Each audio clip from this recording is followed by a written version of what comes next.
Police is coming from the east, chasing about 18 young blacks. It's a police car coming from the west, from Fillmore, coming down Fulton. The kids break across the street, the light got the one coming from the east. So they shoot through Friendship Village. As I come down my steps, one coming from the west stopped me and say, which way them niggas go? So I check, I say, I see these two fools here. So I just ignored them. I started up towards Fillmore. He put the car in reverse back and say, black boys, you hear what I said? What you say, man? He said, I asked you which way them niggas go. I said, look here.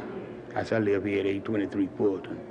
I said, I sure hope you catch one of them and bring him back. All my 50 years, I said, I never seen a nigga, and what I say, that out of the car he come. I know I'm gonna hit him. I got to hit him, man. And he reaching for that right stick, and I downed him. When I downed, I buckled his knees, and I pinned his arm behind him. I got my hand right by his pistol.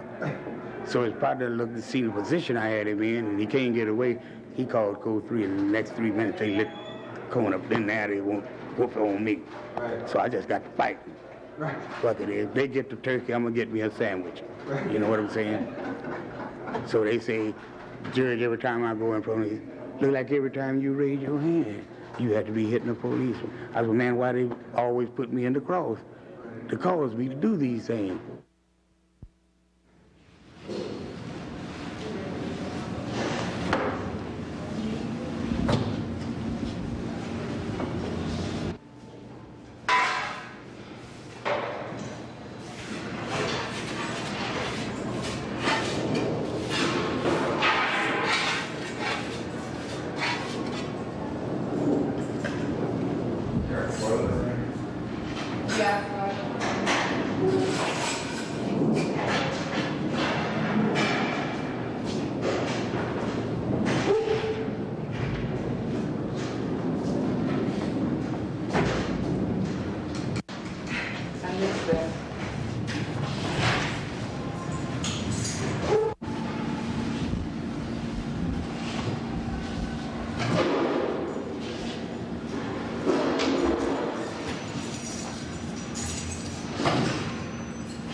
scared to come back?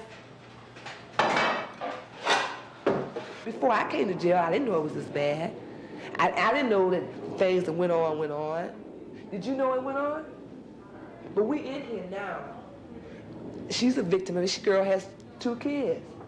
Her kids need her at home. But behind bullshit and unnecessary harassment, she's here.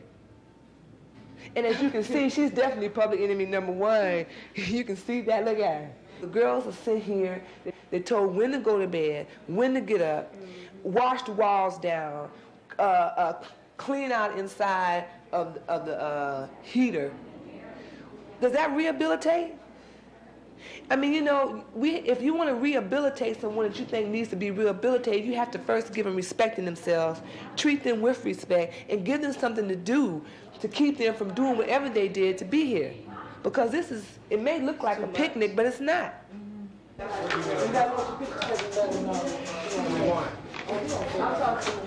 Really good to put on some lipstick. Hold it.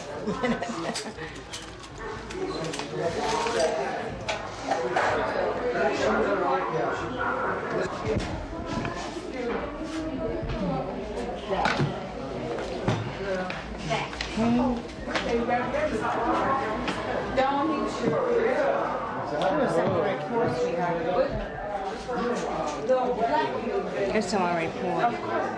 Oh, I didn't even see it. Last time you guys got my pink all wet. I got a Dilatal for my stomach, but my stomach still hurt. I've been taking this for 3 weeks, and Tylenol, like I said, about my teeth. They still hurt. I've been wanting to see the dentist for 3 weeks. Metribamic, phenobarbital, Dilantin, Flagyl,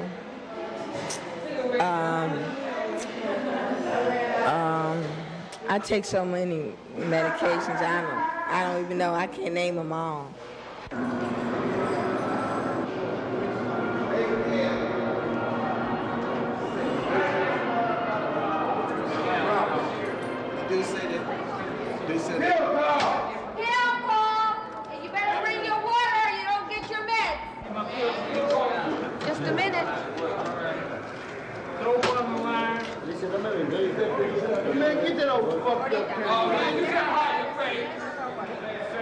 It's medication.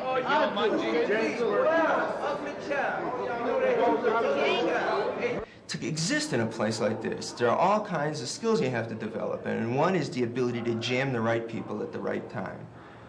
You know, all kinds of things are worth money in a jailhouse. A few pills can be worth a lot of money in a jailhouse. A few pills can be worth a lot of peace of mind in a jailhouse. You know, anybody who says they're nervous and can't sleep when they get to a place like this is telling the truth.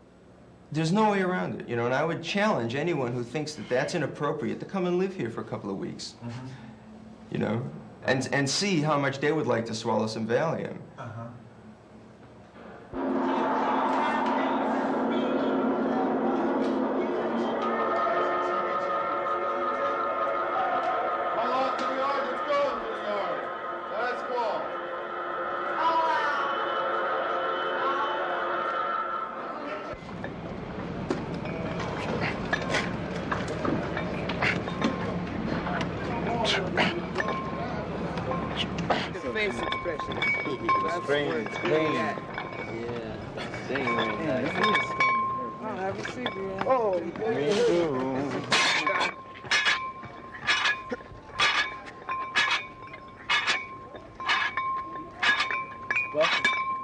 Everybody in here now is in here not for breaking the law, but trying to survive. Because it's so fucked up out there, man. Jobs, ain't no jobs out here, nothing. And a person been in the pen 6 or 7 years, when he come home, he ain't got no opportunity. You know, he ain't got nothing to look for but to have a wife and kid, and then when his kids need food, he not gonna sit around and let that happen. Ain't nobody gonna stand for nobody starving, man. You know what I mean? Then they wanna talk that shit about, you know, you ain't gonna this and that. You know, you got a lot of pressure out there, man. So much pressure out there, you got to adapt to whatever you know used to handling. You got to go to stealing. You come out the pen, you come out with one thing against you all the way. You still got that B number, that A number. You still half of whatever the citizenship is and wherever you at. So when the trouble jump down, anything go down, you automatically look in the red because you already been through the changes. They figure you. Boy, you're in trouble. You're in trouble. Better get you quick. See, it's so ridiculous, man, by how they lock you up, man, and take you through a bunch of unnecessary child changes. You ain't even been convicted, and you still got to go through procedure of plain nursery school. You know, I mean, they could do things with men that men act like men, but they take you through a bunch of child, like this place don't give you no sugar. You know, shoot you up all in that bullshit cereal in the morning, 2 pieces of bread, and a milk, a little thing for your milk. And they said that you're supposed to be innocent till you're proven guilty. You know. Shit. Why they put a poor black, white, Mexican in jail, you know, with a $5,000 and $10,000 bail? No, you wouldn't have been stealing if you got that kind of money, you know? But you still supposed to be innocent. That's dead. That's tired. That's tired. Shit, I know I wouldn't. Shit, if I make a $5,000 bail, I wouldn't be stealing. Shit. Yeah. But that's supposed to be reasonable, you know? That's the way society is made, though. Yeah, I ain't gonna never stop doing what I got to do, because there ain't nothing else I can do I know of, you know? Waste my time going through the jailhouses, then I ain't got no schooling like I should. You know, what I got coming, man? I ain't got nothing coming but just what I got here. No sugar. Yeah,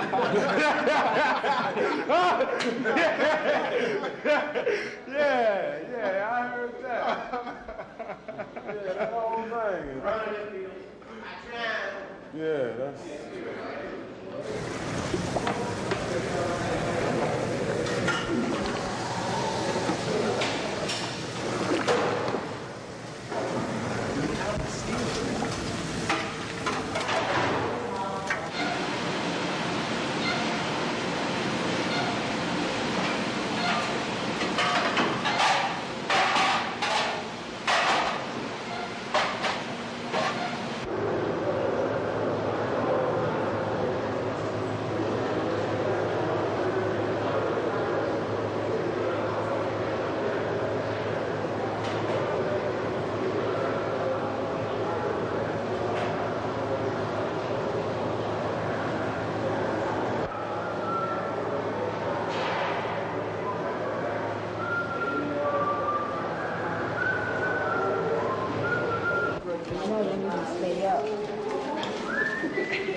Oh, right there with Felicia. You ladies, if you don't see your name on the board, would you stand over here, please?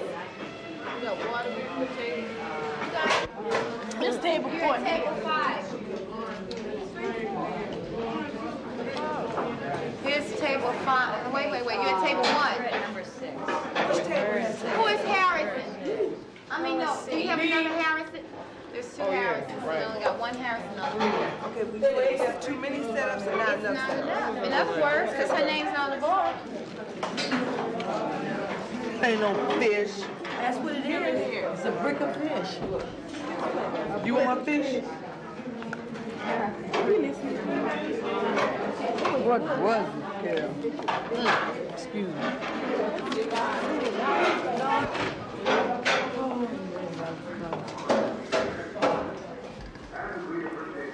Turtle, just plain turtle.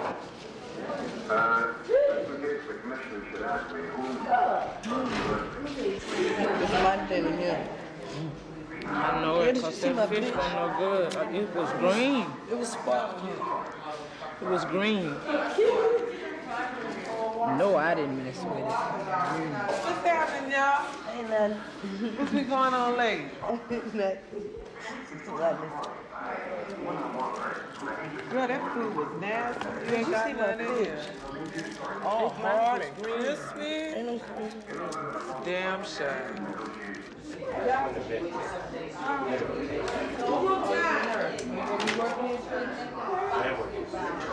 Do you put the mess in it? That's me. You put the mess in it? And he said, well, what kind of medication you taking?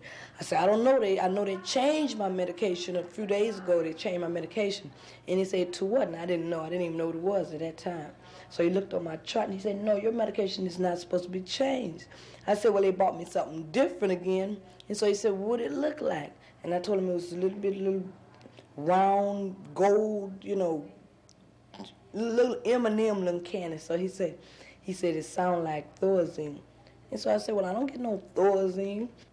And so he said, well, look like you've been taking somebody else's medication. And so then he went back there and he got a pill out, and it was Cogentin. And so he told me to take that pill, and that should help me. I took it. About 30 minutes later, I started having different reactions. It changed from, well, I still have a muscle spasm, then I got really evil. So the doctor came, asked him, could I go to a hospital? I knew I needed help. I did have that much sense that I needed help. And so I wanted him to take me to a hospital, the San Francisco General, any doctor, and he wouldn't. So I said, well, I'm not going to take no more of your medication. And a week later, after I got off the medication, I was all right. You know, as long as I wasn't taking the medication, I was fine. So I haven't been taking it, I've been just like this ever since. And every now and then he'd come back and ask me how was I doing, and the psychiatrist, and ask me did I want any medication. It looked like they was trying to give me medication. I thought they were trying to drive me crazy for a minute there. My mother told me don't take no medication, so I didn't.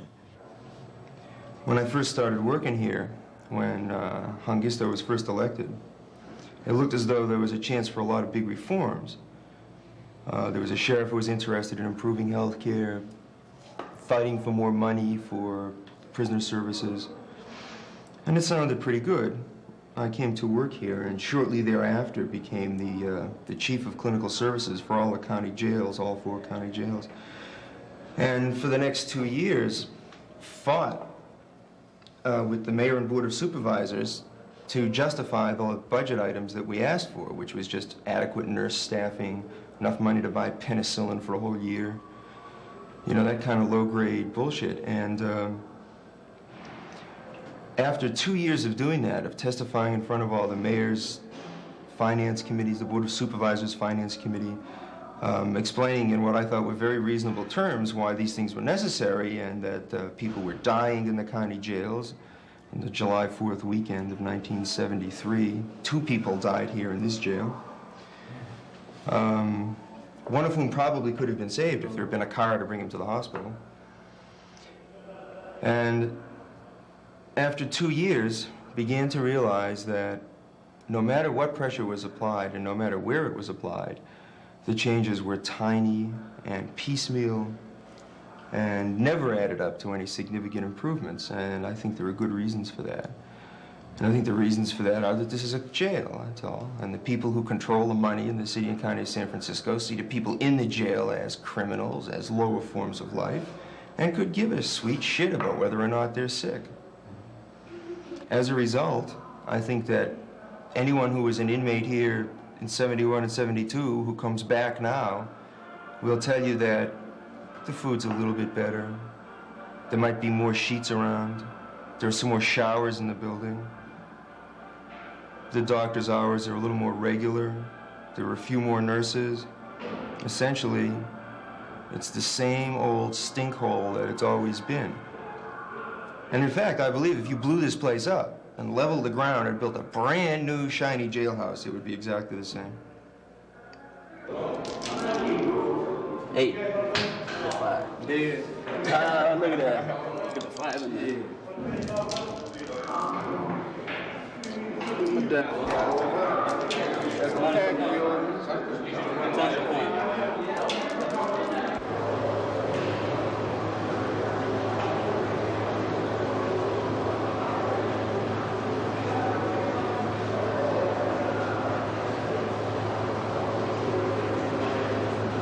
This is the San Francisco County Jail, and I'm quite sure all across the country, you know, the county jails are as good, worse, and better, you know. But it still comes down to the same thing, you know. People still face the same thing when they get out, you know. They face the same thing, you know. And like I say, Ford and all these people, the presidents and all that, talking about crime, you know. The best way I can think of cutting down crime, you know, it's to help people have something better to turn to, you know.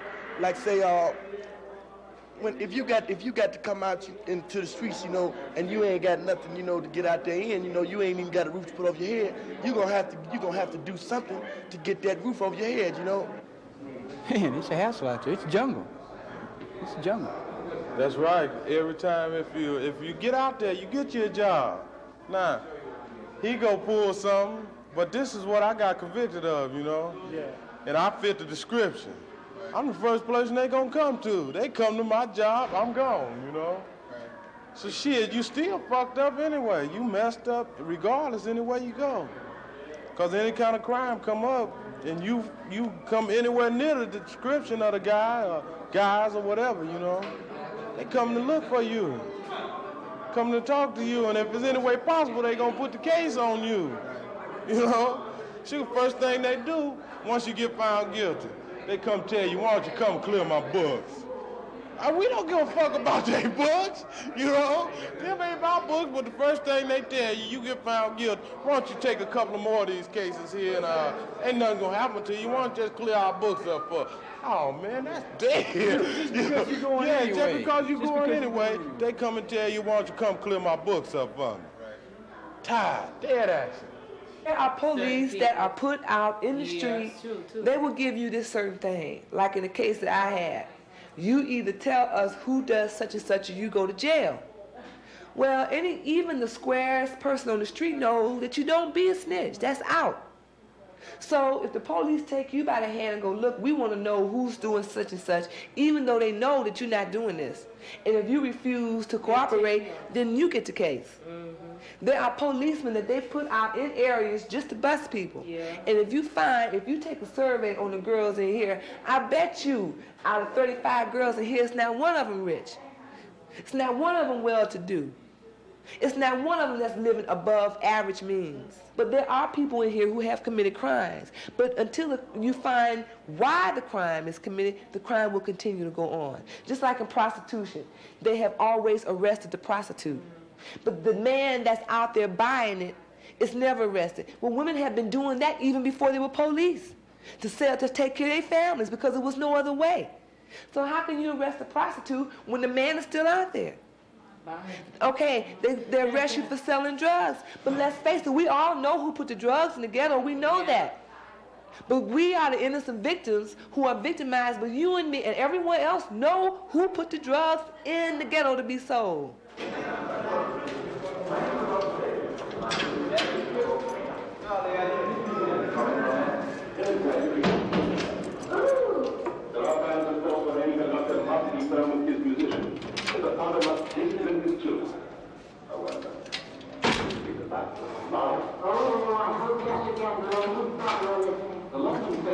Take one of me, sit on the spot.